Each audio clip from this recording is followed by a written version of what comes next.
할렐루야. 하나님께서 오늘도 저와 여러분에게 큰 은혜 베푸시기를 간절히 원합니다. 지난번 제 설교 시간에 아닥사스다 왕의 조서의 말씀 부분을 이 에스라 중심으로 살펴보았습니다. 그리고 그때 말씀드렸던 것처럼 이번 시간에는 아닥사스다 왕이 내린 조서를 하나님의 일하심에 중점을 두고 살펴보려고 합니다. 그림을 보시면요, 기차 그림이 있습니다. 그림이 편집하면서 정답이 공개가 되었네요. 사실은 저 위에 있는 파란색 스티커가 밑으로 내려와서 사실 믿을 감정을 가려야 되는데요. 정답이 공개됐습니다. 기관차가 있고 연료차가 있고 객차가 있습니다. 기차를 끌고 가는 힘은 기관차에 있지요. 기관차에 엔진이 있기 때문입니다. 사실과 믿음과 감정이 있다면 우리의 믿음, 우리의 삶을 끌고 가야 되는 게 무엇일까요? 많은 분들이 우리의 믿음이 우리의 신앙, 우리의 삶을 끌고 간다고 생각하는데요, 그건 틀린 말입니다. 우리의 믿음보다 앞에 있는 게 사실입니다. 예수님께서 십자가에 몸찢어 돌아가시면서 저와 여러분을 사랑하시고 저와 여러분을 구속하신 것은 우리의 믿음이기 이전에 사실입니다. 그건 결코 변치 않는 역사적 사실이고 진리이죠. 우리는 그 사실을 믿는 것입니다. 그러니까 우리의 믿음이 있기 전에 사실로서의 하나님의 행하심이, 사실로서의 하나님의 역사가 먼저 있는 것이죠. 그 사실, 결코 변하지 않는 진리, 그것을 우리가 믿을 때 우리의 감정은 따라오고 우리의 삶은 따라오는 것입니다. 신앙생활을 하면서 우리가 절대 잊어서는 안 될 한 가지의 분명한 사실이 있다면 그것은 하나님께서 당신의 백성들을 위해서, 하나님께서 당신이 사랑하는 그 교회를 위해서 언제나 일하고 계신다는 사실입니다. 하나님께서 저와 여러분을 위해 지금도 일하고 계신 줄로 믿습니다. 하나님께서 교회를 위해, 이 땅의 모든 교회를 위해, 당신의 자녀들을 위해 지금도 역사하고 계신다. 이것은 변치 않는 사실입니다. 우리가 그것을 느끼던 느끼지 못하던, 우리가 그것을 믿건 믿지 못하건 아무 상관없이 이것은 결코 변하지 않는 진리요 사실입니다. 교회를 위해 오늘도 역사하시는 하나님, 일하시는 하나님은 에스라 시대에 예루살렘을 위해 일하고 계셨습니다. 예루살렘의 진정한 교회를 세우시기 위하여, 다시 세우시기 위하여 역사의 배후에서 일하고 계셨습니다. 비록 사람들의 눈에는 하나님의 일하시는 것이 보이지 않았지만 하나님께서는 보이지 않는 곳에서 당신의 교회를 위하여 역사의 큰 판을 준비하고 계셨습니다. 오늘은 7장 23절만 읽었는데요, 7장 11절로 26절까지는 아닥사스다 왕의 조서가 나와 있습니다. 아닥사스다 왕의 조서를 살펴보면 간략하게 정리하면 이와 같습니다. 세 가지 큰 조서 사항이 있는데요, 첫 번째는 에스라를 예루살렘으로 파견하는 조항이었습니다. 이것은 두 번째 조항과 연결이 되는데요, 에스라를 예루살렘에, 지금 페르시아에 있는 바사 왕국에 있는 에스라를 예루살렘으로 파견하는 이유는 두 번째 조항에 이유가 있는데, 예루살렘을 말씀으로 통치하기 위함이었습니다.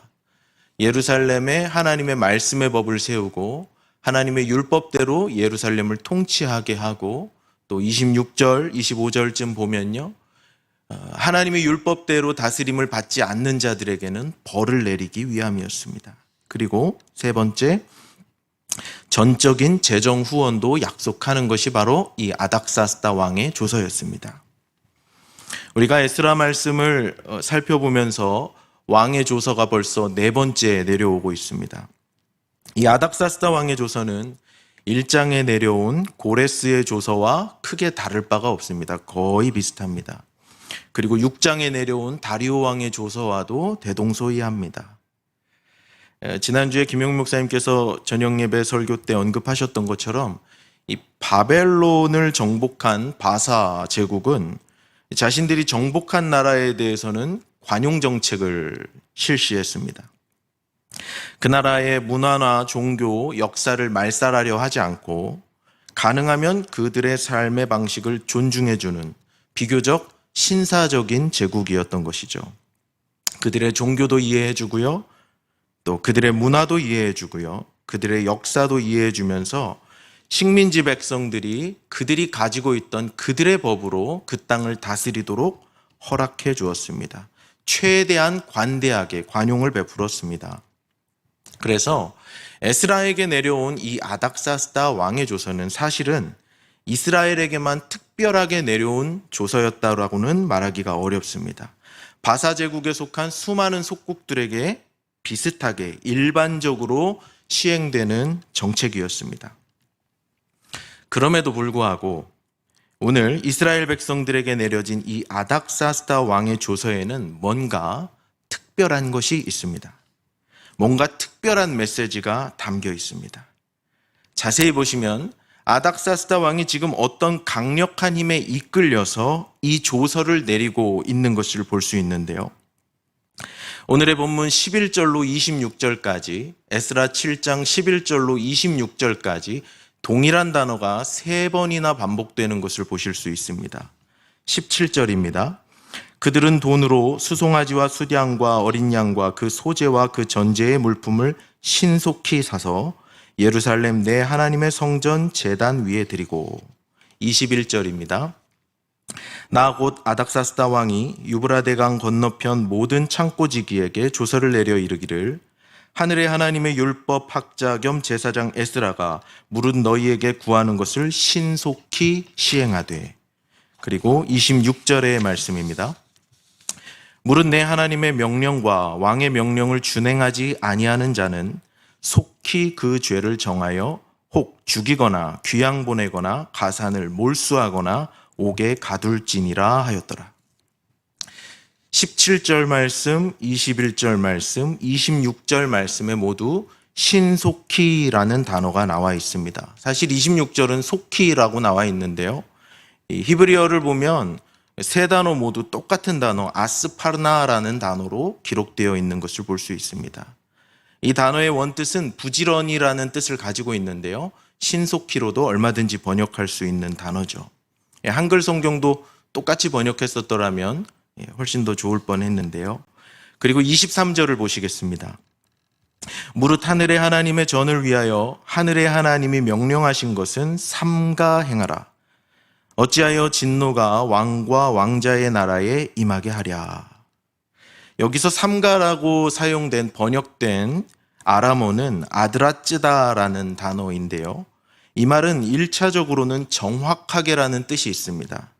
그런데 경우에 따라서는 이 말도 부지런히 또는 신속히로 번역할 수 있습니다. 그래서 영어 성경 역본에는 이 삼가라는 단어를 부지런히라는 뜻을 가진 diligently로 꽤 많이 번역한 것을 알 수 있습니다. 역시 신속히 처리하라는 아닥사스다 왕의 내용을 담고 있습니다. 그러니까 지금 이 아닥사스다 왕이 내리는 조서에는 이 조서를 신속히 행하라는 말이 무려 4번이나 반복되고 있는 것이죠. 예나 지금이나 왕이 공적인 자리에서 공적인 문서에서 반복 사용하는 단어에는 매우 중요한 의미가 담겨 있습니다. 그 말은 매우 중요합니다. 왜냐하면 이 반복적으로 사용되고 있는 단어를 통해서 왕의 속마음까지 들여다볼 수 있기 때문입니다. 대통령이 선출되면 취임식을 합니다. 취임식의 꽃은 단연 취임사, 취임연설이죠. 새로 취임한 대통령이 취임사를 하면 그 취임사 연설을 각종 언론기관에서 분석을 하는데 분석하는 방법 중에 대표적인 것이 무엇입니까? 단어의 빈도수를 헤아리는 겁니다. 어떤 단어를 많이 사용했는가를 살피죠. 그래서 만약에 새로 취임한 대통령이 경제발전이라는 단어를 15번 언급했는데 민생이라는 단어는 3번밖에 언급하지 않았다라고 한다면 새로 출범하는 정부의 최우선 국정과제가 경제발전이구나라고 모두가 상식선에서 알 수 있죠.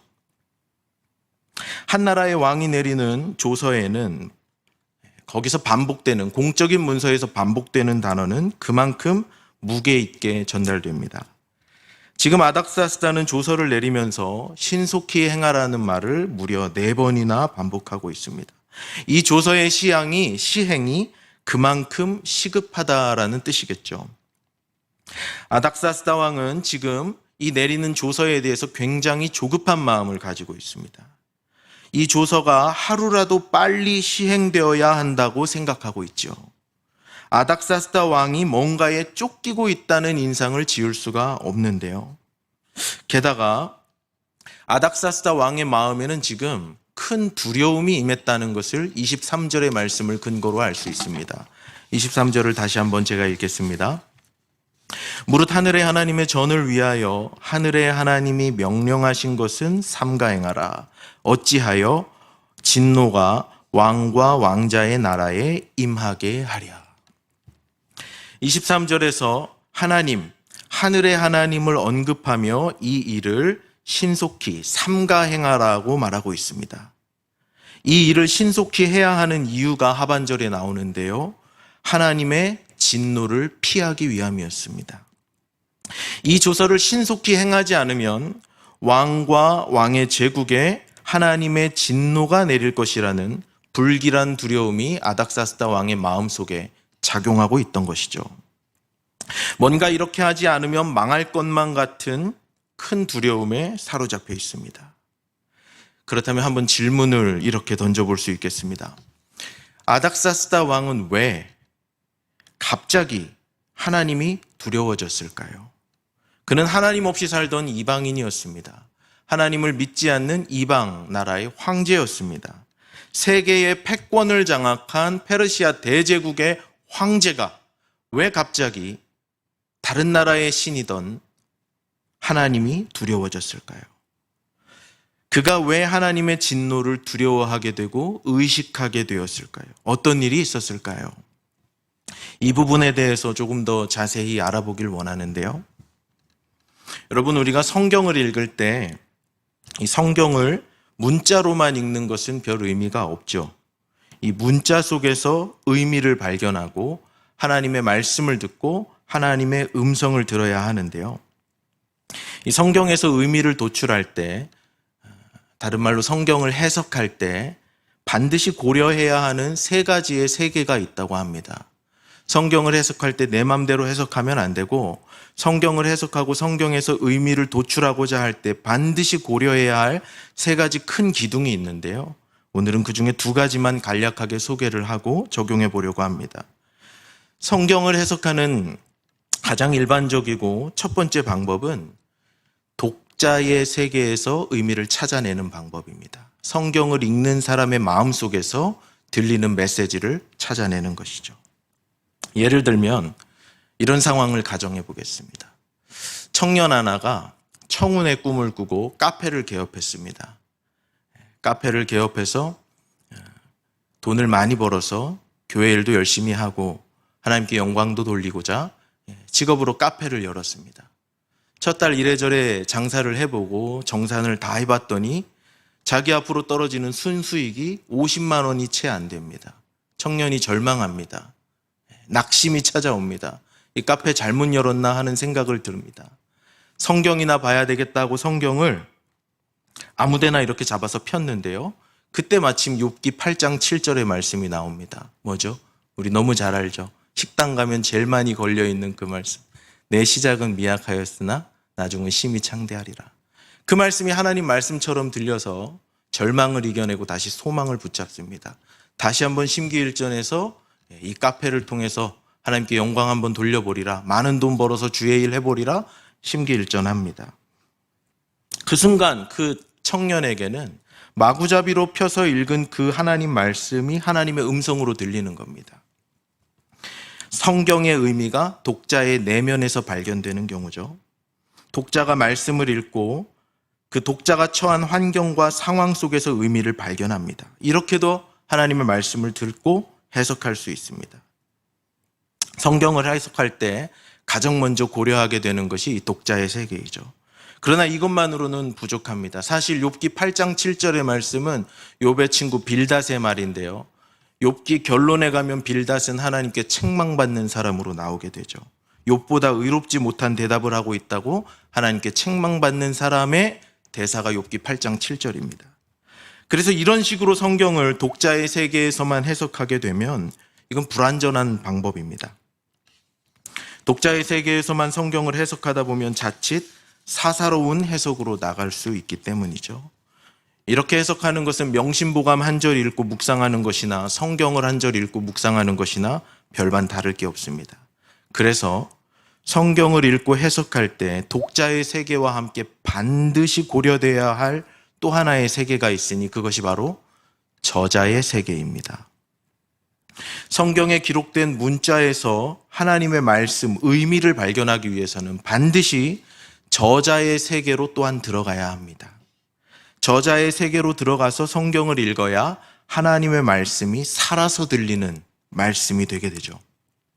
성경이 기록된 당시의 언어, 성경이 기록된 당시의 문화, 성경이 기록된 당시의 역사적 배경과 등장인물의 캐릭터 등을 다양하게 고려해서 의미를 도출해야 한다는 것입니다. 이 저자의 세계가 고려되지 않으면 성경 행간에 숨어있는 풍성한 의미들을 찾지 못하고 수박 겉핥기식의 성경 해석을 하게 됩니다. 이 저자의 세계, 성경이 기록되던 당시의 세계를 이해하면 훨씬 더 분명하고 풍성한 의미가 드러나게 되는데요.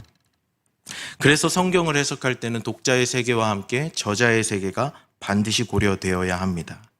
마찬가지로 오늘 함께 읽은 이 아닥사스다 왕의 조서의 본문을 풍성한 의미를 얻기 위해서는 당시 저자의 세계로 들어가 볼 필요가 있습니다. 아닥사스다 왕이 왜 갑자기 하나님을 두려워하게 되었을까요? 이 이유에 대해서는 성경 텍스트가 우리에게 답을 주지 않습니다. 성경은 그것을 감추어 두었는데요. 그래서 우리는 아닥사스다가 왜 갑자기 하나님에 대한 두려움을 느꼈는가 알기 위해 아닥사스다 왕이 살던 그 세계로 들어가야 합니다. 아닥사스다 왕이 이 조서를 내린 시기가 기원전 458년입니다. 그런데 이 조서가 내려오기 바로 2년 전에 이 페르시아 제국에서 엄청난 일이 하나 벌어집니다. 지도를 보시면요. 녹색 부분으로 색칠해 놓은 부분이 에스라 시대의 페르시아 제국의 영토입니다. 당시 페르시아가 정복한 영토가 이 초록색 부분인데요. 사실 이렇게 잘려진 지도로 보면은 이 지리에 익숙하지 않으신 분들은 저 땅의 크기가 얼마나 큰지, 저기가 어디 붙어 있는지, 뭐 중국인지 유럽인지 알 길이 없습니다. 그래서 제가 지구본의 사진을 하나 더 준비해 왔는데요. 지금 저 네모 박스가 얼마나 네모 박스냐면요. 저 지구에서 지금 빨간색으로 표시된 네모 박스가 방금 전에 보셨던 그 초록색 지도의 모습입니다. 지구의 한쪽 면에 꽤 많은 부분을 차지할 정도로 이 페르시아 제국은 굉장히 광대한 영토를 가지고 있었습니다. 다시 그 그림 지도를 보여주시면 좋겠습니다. 이 동쪽으로는 인더스강 유역으로부터 서쪽으로는 유럽에 이르는 엄청난 영토가 바로 이 페르시아 제국의 영토였는데요. 실로 그들의 영토는 광대했습니다. 그런데 이 조서가 내려오기 바로 2년 전, 기원전 460년에 이집트 지역에서 반란이 일어납니다. 이집트는 지금 여러분들이 지도를 보실 때 왼쪽 맨 아랫부분, 거기 이렇게 조금 이렇게 끝부분, 마우스가 보여주시는데요. 제국의 가장 변방에 이집트가 있었습니다. 기원전 460년에 이 이집트 지역에서 반란이 일어났습니다. 이집트 왕자 출신이던 이나로스 2세라는 사람이 이 지역에서 반란을 일으켰어요. 이집트 세력만 반란을 일으킨 게 아니라 가까이 있는 아테네 동맹군의 지원까지 받게 됩니다. 그래서 이 반란은 성공합니다. 반란에 성공한 이나로스 2세는 이 반란이 진압되던 454년까지 약 6년간 저 이집트 지역을 통치하게 됩니다. 훗날 역사가 헤로도투스는 이 이나로스의 반란이 페르시아 제국에 미쳤던 그 어떤 사람들의 피해보다 더 큰 타격과 피해를 주었다고 기록하고 있습니다. 아닥사스다 왕이 이 조서를 내리고 있는 시기는 이나로스의 반란이 한참이던 바로 그 시즌에 조서를 내리고 있는 것이죠. 반란 2년째 되던 해에 아닥사스다 왕이 조서를 내리고 있는 겁니다. 반란이 일어나고 2년 동안은 최선을 다해서 진압해 보려고 했을 것입니다. 반란을 제압해 보려고 제국의 군사력을 사용했습니다. 그러나 실패했습니다. 제국의 변방에서 일어나는 반란을 제국 중앙의 힘이 진화하지 못했던 것이죠. 아닥사스다 왕은 제국 중앙의 힘이 제국의 변방까지 미치지 못함에 위협을 느꼈습니다. 황제 통치의 구심력이 약해지는 것을 느끼게 됐죠. 그래서 선택한 것이 예루살렘에 이 조서를 내리는 것입니다. 지도를 자세히 보시면요, 이집트 바로 옆에 예루살렘이 붙어 있습니다. 예루살렘은 이집트와 아주 인접한 지역입니다. 이집트에서 반란이 일어났고 그 반란을 제압하지 못했으니 지형적으로 보면 그 반란이 예루살렘까지 번져올 것은 불보듯 뻔한 일이었습니다. 아닥사스다 왕은 제국 변방에서 일어나고 있는 반란의 불이 제국 전역으로 번지는 것을 막기 위해서 서둘러 조서를 내려야만 했습니다. 그래서 그 조서에 신속히 행하라는 말이 무려 4번이나 반복되고 있는 것입니다. 결국 이 아닥사스다 왕이 예루살렘을 전폭적으로 지지하는 데에는 이 제국 변방에서 일어난 반란 사건이 크게 영향을 미치게 된 것이죠. 제국 변방에서 일어난 반란 사건을 통해서 아닥사스다 왕이 하나님에 대한 두려움을 느끼기 시작했습니다. 자기의 힘으로 통제할 수 없는 제국의 반란을 통해서 페르시아 황제보다 더 큰 이가 있다는 것을 깨닫게 된 것이죠. 내 힘이 못 미치는, 내 능력이 못 미치는 그 사건을 경험함으로 인해서 페르시아 황제보다 더 큰 역사의 주관자가 계시다는 것을 깨닫게 된 것입니다. 사랑하는 여러분, 아닥사스다와 페르시아 제국 역사 뒤에는 보이지 않는 하나님이 계셨습니다. 보이지 않는 하나님의 손이 역사를 주관하시면서 예루살렘을 위해서 일하고 계셨습니다. 이것은 결코 우연이 아닙니다. 하나님께서 예언자들을 통해 말씀하신 예루살렘의 회복을 이루기 위해서 하나님께서 당신의 주권으로 역사하고 계셨습니다. 하나님께서 예루살렘을 회복하시기 위해 제국의 변방 이집트 지역에서 이나로스를 일으키셔서 반란을 성공하게 하셨고, 하나님께서 예루살렘을 회복하시기 위해서 페르시아 제국에 전무후무한 타격을 입히게 하셨습니다. 하나님께서 예루살렘의 회복을 위해서 아닥사스다 왕에게 두려움이 느껴지게 하셨습니다. 여러분, 나라의 재앙이 임했다고 모든 황제가 두려움을 느끼는 건 아닙니다. 우리가 잘 알듯이 출애굽기에 등장하는 바로는 10가지 재앙이 임했음에도 불구하고 하나님을 두려워할 줄 몰랐습니다. 마음이 강팍했죠. 하나님께서 예루살렘의 회복을 위해서 아닥사스다 왕의 마음에 두려움을 심어주시고 조서를 내리게 하셨습니다. 이 모든 것이 예루살렘을 회복시키고자 하시는 하나님의 역사였습니다. 모든 것 배후에 하나님이 계셨습니다. 하나님께서 교회를 위해서, 세상의 배후에서, 역사의 배후에서 일하고 계셨습니다. 사랑하는 여러분, 하나님께서는 언제 어디서나 당신의 사랑하는 교회를 위해 일하고 계신 줄로 믿습니다. 하나님께서 교회를 위해, 당신의 백성들을 위해 일하시는 것은 태초로부터 지금까지 쉼이 없습니다. 하나님께서 저와 여러분을 위해 일하시고 교회의 회복을 위해 일하고 계십니다. 이것이 결코 변하지 않는 사실이고 진리이고 팩트입니다. 여러분, 이 사실을 믿으세요? 저는 저와 여러분이 하나님께서 교회를 위해 언제나 일하고 계심을 굳건히 믿는 하나님의 사람들 되실 수 있기를 우리 주님의 이름으로 축복합니다. 자, 하나님께서 역사의 배후에서 교회를 위해 일하고 계신다는 사실은 우리에게 두 가지 의미로 다가옵니다. 먼저 아닥사스다 왕과 같이 교회와 상관없이 살던 사람들, 그들에게는 이것이 어떤 의미로 다가올까요? 아닥사스다 왕과 같이 교회와 상관없이, 하나님 나라와 아무 상관없이 살던 사람들에게 하나님께서 교회를 위해 일하고 계신다는 이 사실은 곧 두려움으로 다가옵니다. 전능하신 하나님이 교회를 위해 일하고 계신다는 것을 아는 순간 교회와 상관없이 살아온 내 모습에 대해 두려움이 임하게 됩니다. 혹시나 하나님의 진노가 나에게 임하지는 않을까 두려움을 느끼게 되죠.